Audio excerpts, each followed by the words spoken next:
Kenny kính chào tất cả cô chú anh chị bà con cô bác gần xa. Kenny kính chúc tất cả quý vị thật là nhiều sức khỏe. Hôm nay có dịp đến để mà thăm viếng một cái đập thủy điện lớn thứ hai trong nước Mỹ có tên là Hoover Dam. Thì Kenny sẽ review để cho tất cả các bạn gần xa có thể xem và hiểu biết thêm.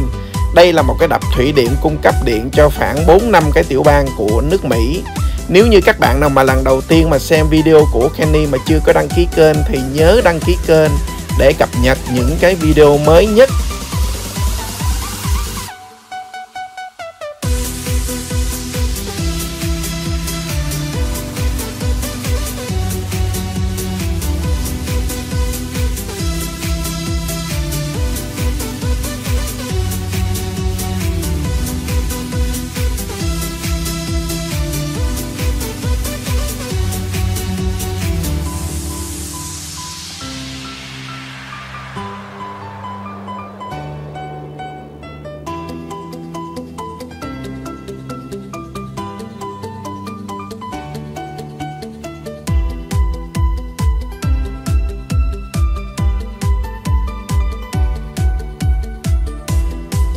Somebody was gonna check every single person.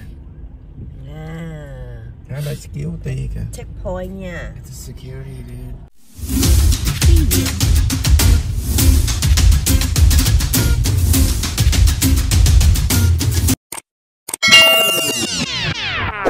Đang nghe.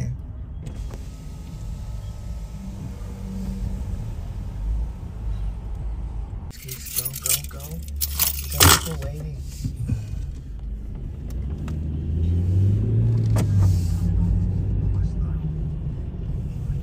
Có cổng kìa, welcome to Hoover Dam. Vô đồ chết, đồ dắt chó, đồ lợi, đồ làm ghê. Wait, dogs? Yeah. Nó hỏi mình có lấy playcam đồ vô để Đúng bài. rồi. Cái này là của chính phủ mà. Ồ, cái cầu trên đó ghê chưa? Cái cầu nè. Đó, người ta đi trên đó kìa, thấy chưa? Đó, người ta đi trên đó đó, cái cầu nè đó, người ta đứng ở trên đó quá chừng luôn kìa. Ta nhìn xuống kìa, là hồi nãy trên đó đi lên đó. Đó, hồi nãy ở chỗ đó em chỉ anh đó đi lên đó là ta ở trên cầu đó đó. Đang trên cao. Chắc họ không dám đi lên chỗ cây cầu này quá. Đường này nhỏ xíu. Chạy cong quẹo cong. Nè quay ở đây nè. Kẹt xe nữa. Cong mà nó cong 180 độ. Kẹt nữa. That's only in the night. Đứng ở trên cây cầu đó là nhìn thấy hết trơn đó. Có biết. Quá trời đông luôn. Vậy mà hồi xưa nó làm bằng tay chứ. Có cái 100 năm rồi đó. Từ cái chỗ mà đậu xe của mình đi lên đây cũng khá là xa nha các bạn. Tuốt ở dưới kia luôn á. Khu vực này là khu vực của nhà hàng, ăn uống rồi đi guest room rồi đi toilet rồi nghỉ ngơi đồ ở đây nha. Chứ ngoài ra là không có chỗ nào để đi hết trơn. Hôm nay người ta đi kẹt cứng luôn. Ok. Thấy không? Thấy mấy cái cột điện người ta làm nghiêng.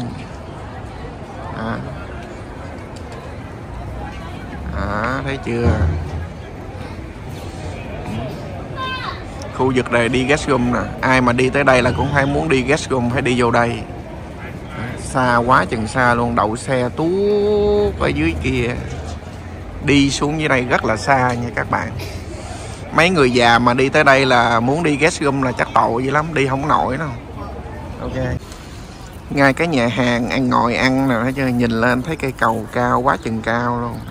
Tuốt trên đó cũng có xe nó chạy cũng nhiều lắm. Đây là cái nhà hàng mình ghé đây mình ăn nè, có bán cà phê, đồ nước uống, đồ đầy đủ hết trơn. Ok. Gift store rồi những cái đồ lưu niệm ở đây luôn. Đó. Chỗ này là chỗ mình ngồi ăn uống, đồ uống cà phê, đồ ngắm cảnh đâu ha. Đó. Cái store này là duy nhất là ở chỗ này, ngay cái main entrance đó là cái cửa chính đi vào. Ok.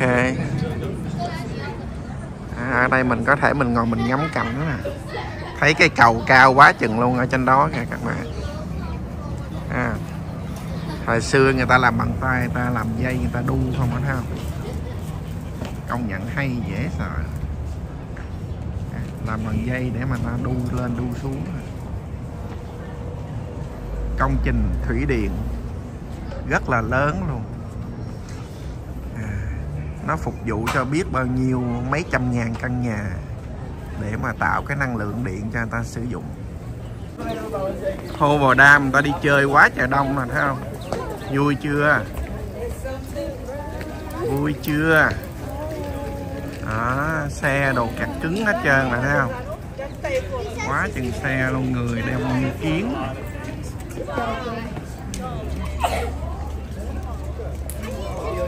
Hoover Dam.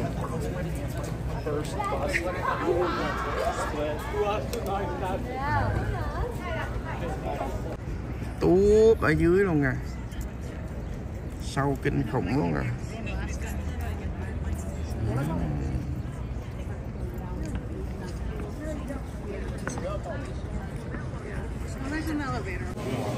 Vô đây phải mua tích kịch nha các bạn, 65 đồng, tích kịch 15 đồng một người.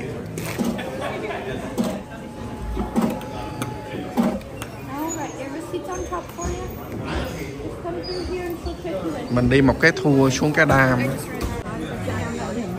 Bây giờ cả nhà đang ship hàng nha. Quá trời đông luôn. Ship hàng mua vé mỗi người 15 đồng đi vào trong.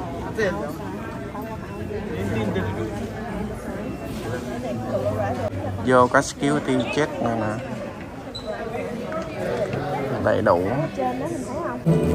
Trước khi đi vô đây là phải coi movie này các bạn. Mua vé 15 đồng hoặc là 30 đồng tùy theo loại nha. To a lower and upper basin and leave further negotiations to the states within those basins. This compromise paved the way for the Boulder Canyon project to be constructed. And in 1931, the structure that would one day bear Hoover's name began with an explosion. Not only of black powder and dynamite, but one of human tenacity and ingenuity. It was the largest single contract awarded to that time by the federal government. It took the combined resources of 6 companies, forged into a single contracting entity, to undertake the mammoth project. But before the first shovel of earth could be removed, the Colorado River had to be diverted from its timeless path. The key was to cut 2 tunnels through the canyon walls on each side of the river, each 56 feet in diameter and approximately 4,000 feet long. The 4 tunnels took 2 years to complete.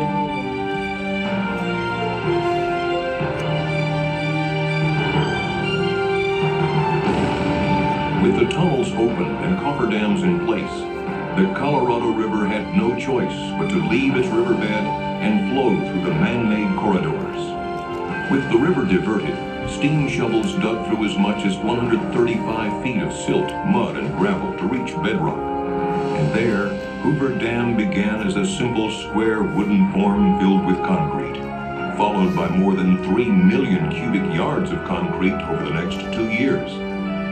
Add the adjoining structures, and enough concrete was placed to build a 4-foot wide sidewalk around the Earth's equator.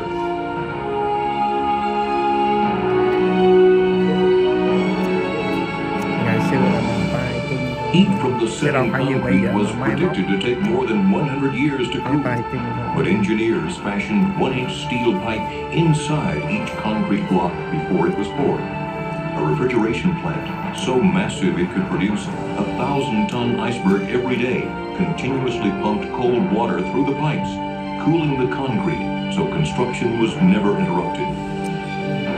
This innovative idea helped the entire structure be completed in just 5 years, 2 years ahead of schedule. Hoover Dam was built with 5 million barrels of cement, 18 million pounds of structural steel, 21 million pounds of gates and valves, and 840 miles of pipe. The scale of some of the equipment was beyond the capacity of American highways and railroads.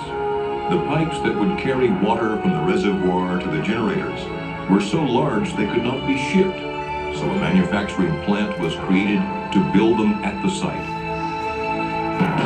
An infrastructure of highways, railroad tracks, and power lines had to be created to move men and materials from outlying areas to the dam site and to supply electricity for construction. An entire town was needed to house the workers who were pouring in from all over America in the midst of the Great Depression. The project averaged 3,500 workers a day, working 3 shifts, 7 days a week with only 2 days off a year. The pay scale started at $4 a day, a good wage in the midst of the Great Depression sweeping America. Amid the country's economic uncertainty, the workers in this canyon gave new life to the nation's spirit, as they gave new life to the desert Southwest. This is an engineering victory of the First Order, another great achievement of American resourcefulness, American skill, and American determination. And that is why I have the right once more to congratulate you who have builded Boulder Dam, and on behalf of the nation to say to you, well done. Franklin Delano Roosevelt dedicated Boulder Dam on September 30, 1935. In 1947, Congress officially named it Hoover Dam. Some call it the most prodigious engineering construction feat since the Great Pyramids of Egypt. When a U.S. Senate committee endorsed construction of Hoover Dam in 1928, its report said, "A mighty river, now a source of destruction, is to be curbed and put to work in the interests of society." And so it was. Hoover Dam brought the desert flood control, a reliable supply of water, electrical power, and more. Behind a 726-foot-tall concrete base lies Lake Mead, America's largest man-made lake. Born out of the collected waters of the Colorado River, it could cover the entire state of Pennsylvania to the depth of 1 foot. But held behind Hoover Dam, it is a life-giving source for communities throughout the Southwest. On its way to meet downstream needs, thousands of gallons of water per second flow from Lake Mead to the dam's 17 giant turbines, producing clean, non-polluting hydroelectric power. Hoover Dam produces almost 4.5 billion kilowatt hours of electricity each year, enough to serve the needs of over 1 million people. The sale of this power has repaid the entire cost of constructing Hoover Dam, and continues to fund the yearly operating and maintenance costs as well.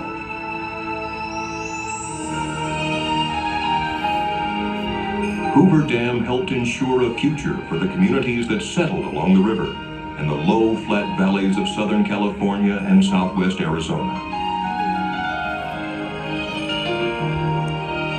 In Las Vegas, Phoenix, Los Angeles, and other smaller cities, Colorado River water delivered from Lake Mead helps meet the needs of millions of people a year. Hoover Dam and other dams along the Colorado River contain the floodwaters spawned each spring by melting snows, and from their reservoirs flows an assured and reliable water supply for water users throughout the basin. Combined with the warm climate and rich soils of the lower Colorado River basin, water from Lake Mead has created some of the most productive farmland in the country. Farms in Arizona, Southern California, and Mexico, irrigated by these controlled flows, produce over $1 billion worth of vegetables and fruits throughout the year for dinner tables across the nation. The clear reservoirs and controlled river stretches resulting from construction of Hoover and other dams have created year-round recreational opportunities at the National Park Service's Lake Mead Recreation Area and other locations along the Colorado River. Hoover Dam first helped create and now helps sustain the high quality of life enjoyed by millions of people in the desert Southwest.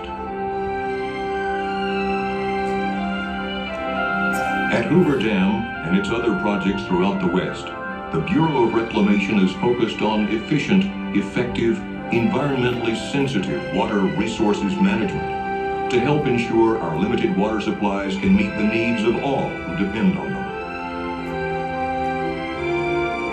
Wherever the system delivers water, life flourishes.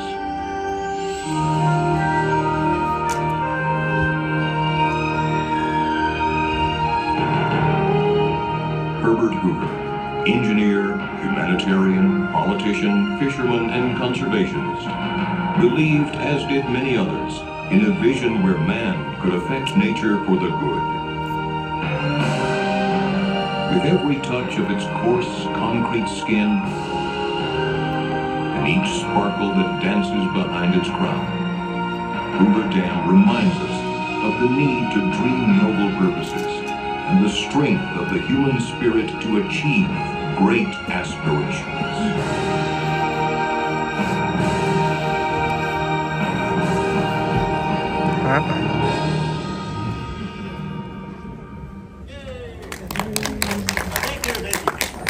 So real quick, everyone, if you happen to be on a dam tour, folks with red, white, and blue wristbands, when you come out, come around your left.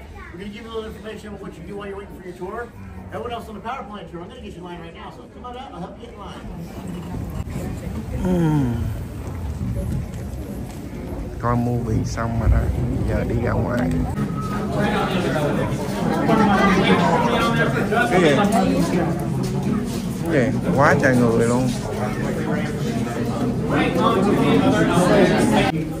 Từ ở trên mà đi xuống cái thang máy ở đây gần 6.000 feet. Đi cái tour này nó dắt đi. Bây giờ đang đợi cái ông này, ông dắt mình đi nè. Alright, so everybody stand your right hand side, please. Everybody right this way, okay? I'm fucking it up.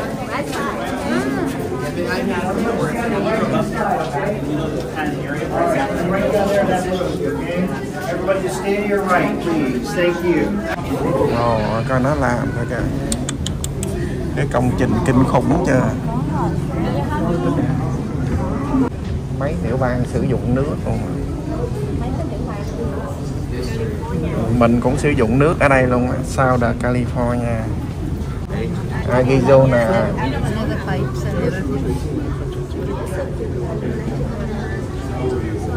Coi ống nước kìa, quá trời bự luôn.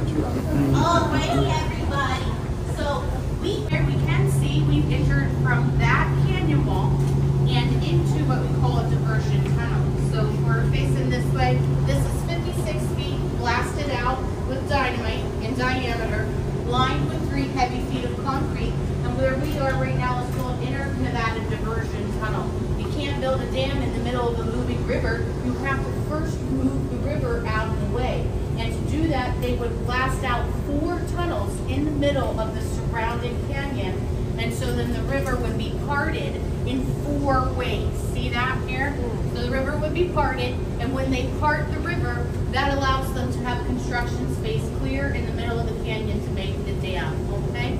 Let's not let this trip us up here. Lake Mead, that's one and the same as the Colorado River system. It's just a man-made lake made possible by slowing down that Colorado River and capturing the water. Does that make sense to everybody? Okay, so, you know, if wolves could talk and you tell your friends about what you saw in the Hoover Dam, I think it's really exciting. The Colorado River was touching this very concrete while the 21,000 workers were making this project. So that's pretty cool, right? So step 1 is rerouting this river. Step 2 is making a watertight construction site. To do that, they made 2 smaller dams to make it kind of watertight here. Okay, so Upper Coffer Dam forces the river into the diversion tunnels. Lower Coffer Dam keeps escaping water out. Then they'd be left with a lot of mud and gook in the inside. So they had to excavate that out, 135 feet thick of nasty, stinky river sludge, throw all that into the hills. Then finally they find bedrock. And when they find bedrock or the solid ground underneath, that's the time that catches us up to the movie. You learned in the movie bucket and to make the Hoover Dam, right? Bucket by bucket. That's how good stuff is done, right? Incrementally. But guys, đi quá chừng ở dưới hầm 6.000 feet. Nó là xưa nó là bằng tay đấy. Một năm mà nó nghỉ có 2 ngày thôi, nó cho nghỉ 2 ngày làm suốt ngày đêm luôn. Ngày có 4 ròng. Một ngày 3 ship, first ship, second ship và coi như là suốt đêm luôn, ngày đêm làm suốt luôn. Đó là đi thôi.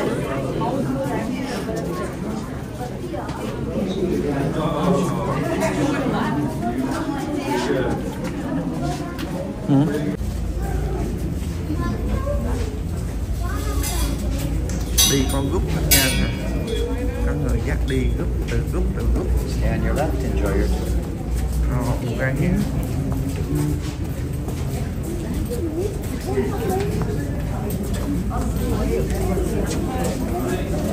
Đi giống như đi hậu kia hả? Đang dưới hầm quá trời.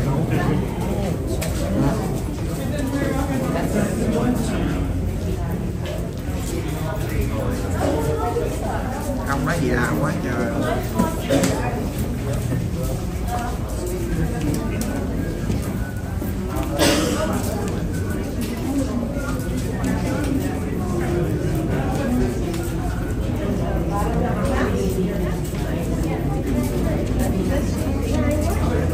Công trình gì mà nó làm ghê.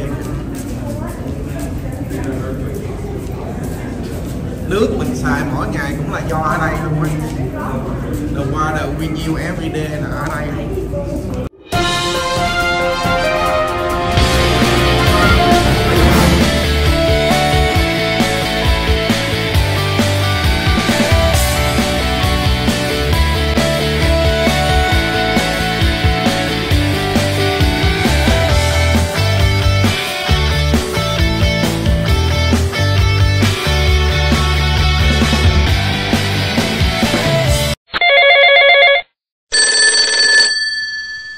Kính chào các cô chú, anh chị, quý đồng hương tại California.